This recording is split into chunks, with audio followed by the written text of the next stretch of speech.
ចាសូមគោរពជំរាបសួរពុកម៉ែបងប្អូនទាំងអស់គ្នានេះគឺជាទស្សនវិជ្ជានៅលើភ្នំពុកម៉ែបងប្អូនទាំងអស់គ្នាចានាងខ្ញុំមកបដិបត្តិធម៌បងប្អូនចាឥឡូវនេះនាងខ្ញុំកំពុងធ្វើដំណើរចាឡើងទៅលើភ្នំបងប្អូនទាំងអស់គ្នានេះកណ្ដាលថ្ងៃចង់ត្រង់ក្តៅចាស់បងប្អូនចាទៅបដិបត្តិធម៌បងប្អូនទាំងគ្នាដើរជើងតទេទៀតនេះក្តៅចាស់បងប្អូនអើយចាទោះបីជាក្តៅយ៉ាងណាក៏ដោយហត់នៅយ៉ាងណាក៏ដោយក៏មានត្រូវតែមានការតស៊ូដែរបងប្អូនទាំងអស់គ្នាដើម្បីបន់ដើម្បីកុសលបងប្អូនចា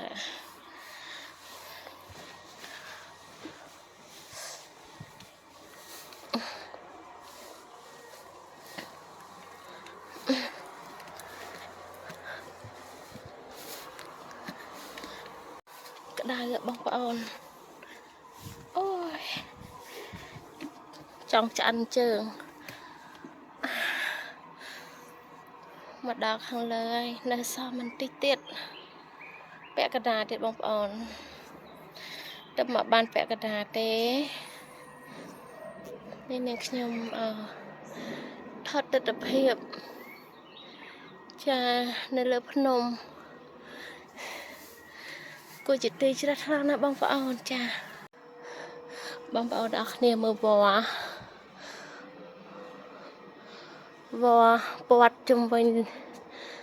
កន្លែងភ្នំហ្នឹងតោងភ្នំស្អាតមែនតើ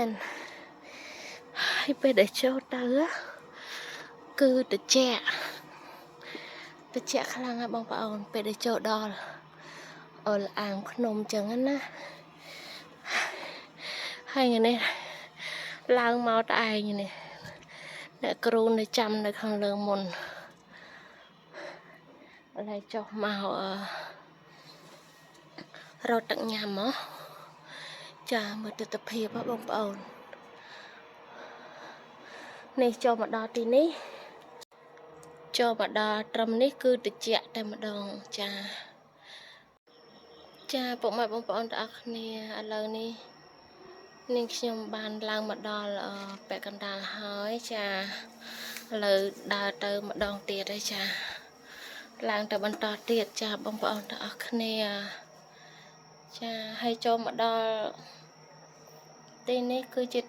គឺពិតជាត្រជាក់បងប្អូនត្រជាក់ខ្លាំងលេងក្តៅហើយអូយមិញឡើងមកមិញថ្ងៃក្តៅខ្លាំងបងប្អូនទាំងអស់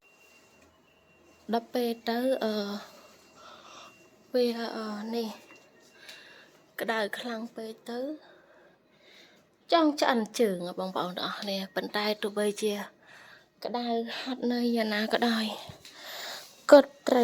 ក៏នៅតែតស៊ូដែរបងប្អូនដើម្បីបំពេញបុណ្យ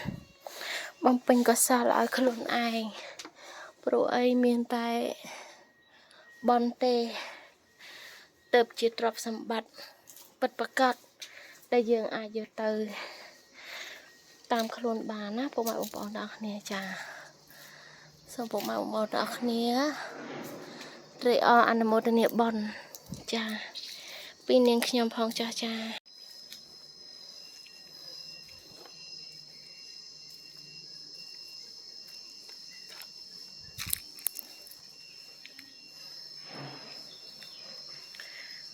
នេះបានមកដល់ហើយបងប្អូនចាទីកន្លែងបដិបត្តិធម៌ចាសូមអរគុណសូមគោរពជម្រាបលាចា